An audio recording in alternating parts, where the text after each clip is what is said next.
Oi, pessoal, tudo bem? Essa é a aula 3 do minicurso desse fim de semana intitulado De Votan à OTAN.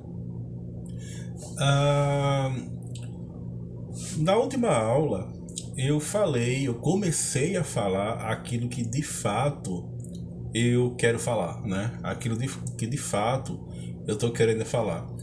Porque essa questão junguiana de que os deuses se tornaram doenças, né?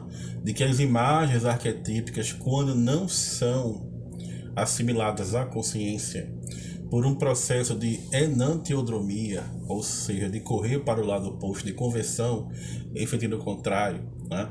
Que mais cedo ou mais tarde tudo se torna o seu oposto, né? Tudo se converte em seu oposto. Inclusive você observa isso no próprio movimento dialético da natureza, né?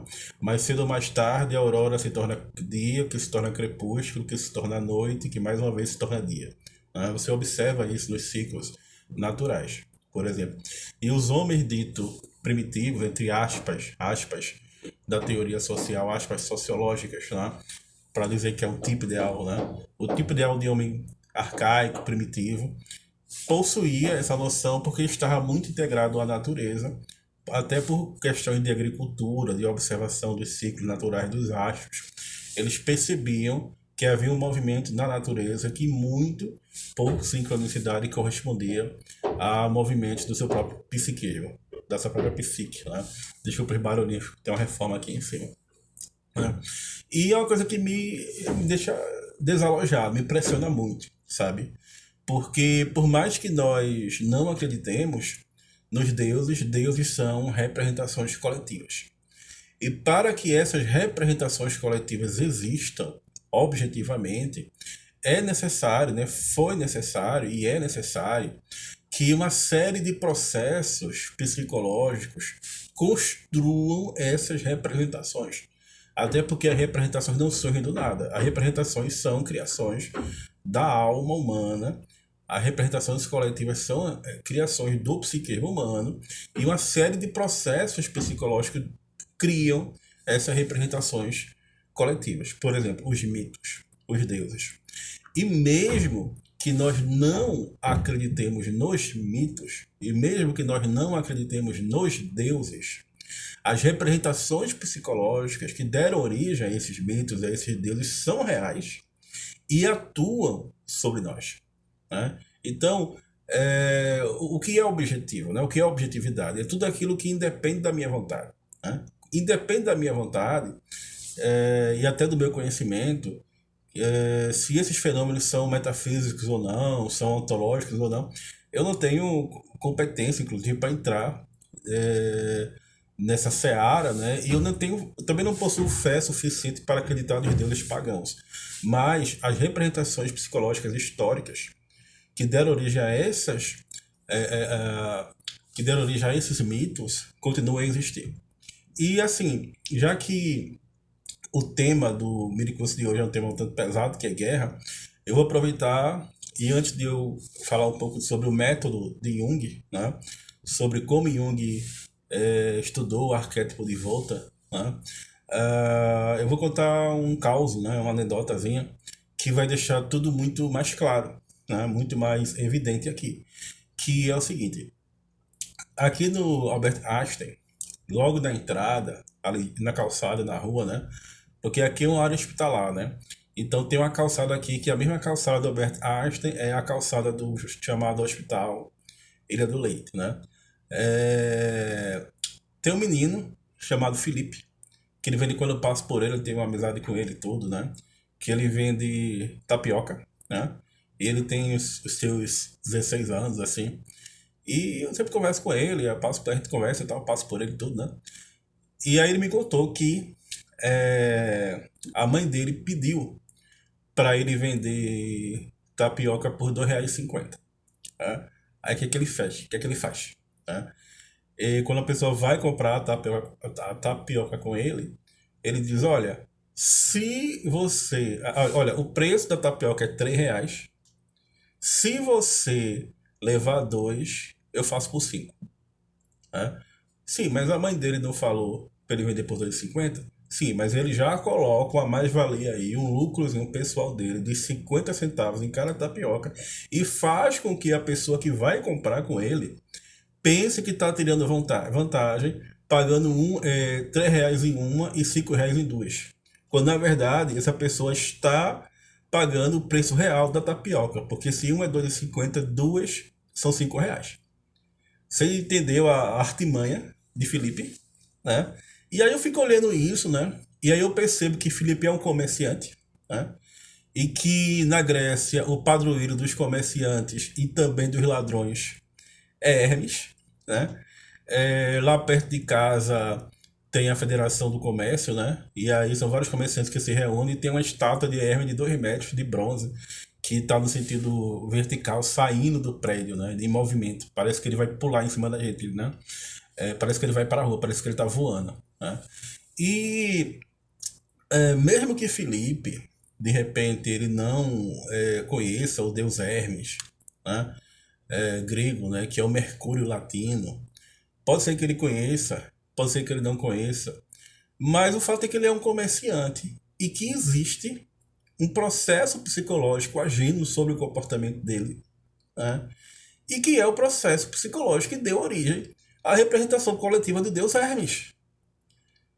Vocês entendem, gente, essa questão? O Felipe ele se comporta de acordo com o padrão psicológico típico dos comerciantes,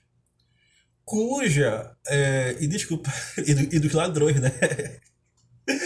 Porque ele te faz acreditar que tu tá tirando lucro onde não tem, quando o lucro é dele, né? É interessante, né? Porque se, por exemplo, aqui tem escritório de direito, né? Escritório de advocacia, inclusive o doutor Rafael Pio, por exemplo, ele utiliza a minha vaga no estacionamento, né? Ele coloca o carro dele no meu estacionamento. Se um advogado desses bem legalistas, né? Não tô vendo que o doutor Rafael Pio seja, né? Mas assim, mas assim, se um advogado legalista, ele resolve encrencar com isso, e ele for comprar a tapioca, é, se ele resolve clicar com isso, quanto é uma tapioca? É 3. Se você comprar 2, faço por 5. Ele vai dizer, olha, isso é venda casada, isso é proibido, viu? Isso é venda, não se pode vender assim, não. Isso é venda casada. Enfim, há uma série de questões, de traços psicológicos na figura do Felipe, que, ó, existe um padrão arquetípico regendo aí, existe um padrão inconsciente. Esse mesmo padrão inconsciente deu origem à representação coletiva do Hermes, né? E mesmo que de repente isso esteja inconsciente para o Felipe, isso está agindo sobre ele e está agindo sobre nós. Está agindo sobre mim, que compra tapioca, está agindo sobre todo mundo que compra tapioca com ele.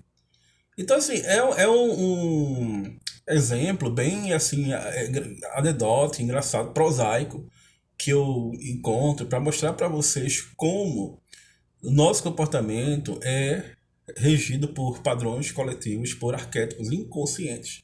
E mesmo que nós não acreditemos nas representações mitológicas desses motivos, né, desses arquétipos, desses motivos mitológicos, eles agem sobre nós, né? E isso é o tempo todo. E isso é em várias circunstâncias. Como diria Jung, há tantos arquétipos quanto há situações típicas da vida, né? E eu contei esse caso só porque como o tema é um pouco pesado, né? E eu acredito que a guerra, né? A guerra é um tema muito pesado. Eu acredito que como a função sentimento deve predominar na clínica, eh, a gente deve suavizar, né? Acolher por meio do sentimento questões tão complexas, né? Então, pessoal, eu gostaria de dizer nessa aula, para completar nessa aula clínica, né? Eu gosto muito de dizer que é uma aula clínica, porque é uma aula que é dada na clínica, né? Eu falo da clínica, eu falo do dia a dia aqui da clínica. Eu gostaria de dizer que, para a gente poder pensar o método do Jung, né? No que diz respeito ao estudo do arquétipo do Wotan, é bom lembrar que é, é bom lembrar que a partir de 1918, o Jung estudou os sonhos de muitos alemães e ele passou mais de uma década estudando os sonhos dos alemães, né? Na verdade, mais de 2 décadas estudando os sonhos dos alemães, porque se em 1918 ele estudava os sonhos dos alemães, somente em 1936 é que ele vai começar, ou seja, 18 anos depois, né?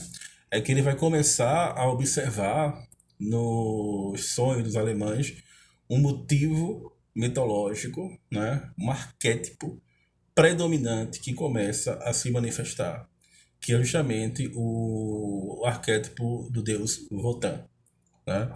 Ou seja, mesmo que os alemães de repente não acreditem mais no deus Wotan, esse arquétipo, ao não estar integrado à consciência, por quê? Porque o sonho possui um aspecto compensatório, né? O sonho vai tentar sempre compensar, vai tentar sempre ah, eh, criar uma imagem que vai compensar algo que falta na consciência. Ou criar um símbolo que vai compensar algo que falta na consciência. O sonho tem um porquê e tem um para quê, né? O sonho pede para ser assimilado à consciência e, nesse sentido, o sonho possui um aspecto corretivo à atitude consciente, né? Então, os alemães não conseguiram integrar, não conseguiram realizar essa síntese, não conseguiram reconhecer esse símbolo que estava se manifestando no inconsciente deles, no inconsciente coletivo, no inconsciente da nação. E é justamente esse símbolo que ganha força, que ganha vida e que vai promover uma transformação na Europa, uma dança das bruxas na Europa e uma dança sombria, né? Uma transformação sombria, não luminosa, né? Ah, é exatamente isso, né? É exatamente esse momento que nós podemos falar da, da organização dos movimentos de massa, né? Da participação mística, da perda da individualidade, né? Porque no momento em que a consciência não consegue mais integrar os símbolos do inconsciente, ou seja, não há mais diálogo com o inconsciente, o sujeito começa a adoecer, né? Começa a ser produzido no sujeito uma neurose, começa a ser produzido no sujeito uma psicose, né? E essa neurose, essa psicose, quando se estende à cultura, né? Quando se estende à civilização, se torna uma neurose civilizacional, se torna uma psicose civilizacional. Essa mesma psicose, essa mesma neurose que dá origem à guerra, né? Então, Jung tem um método de observação dos fatos, né? Um método empírico, que ele vai observar na natureza, ele vai observar nos sonhos o surgimento de motivos mitológicos bastante semelhantes que vão atuar no comportamento humano, que vão ser a base profunda e consciente do comportamento humano. Ele vai descrever esses processos psicológicos, porque ele sabe que esses processos psicológicos são reais e tendem a organizar a sociedade, e depois é que ele vai tentar explicá-los, né? Para que a gente não caia numa simplificação grotesca, né? Num excesso de simplificação do método Jung, de primeiro tentar teorizar sobre os processos psíquicos, anímicos, primeiro tentar teorizar sobre as coisas, para depois verificar se no mundo empírico alguma coisa corresponde àquilo que a gente pensou. Não. É justamente o contrário. É observar, como Jung fez, observar nos sonhos, observar os motivos mitológicos, descrevê-los, adequá-los em termos de sentido. Nesse caso, os motivos mitológicos que o Jung observou foi justamente a emergência, né, do arquétipo do Wotan, né? Wotan emergindo das sombras, né? E verificar qual a relação desses arquétipos que surgem, né, que emergem, com o destino das pessoas, o destino das nações, né? A realização do inconsciente.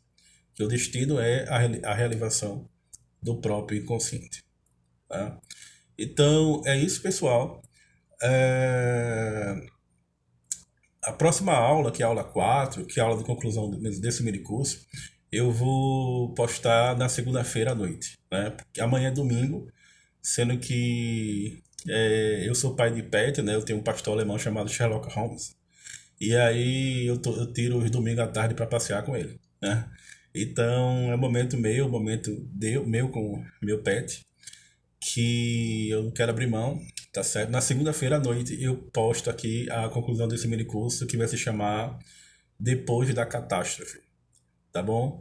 E eu tô seguindo justamente o livro Aspectos do Drama Contemporâneo do Jung.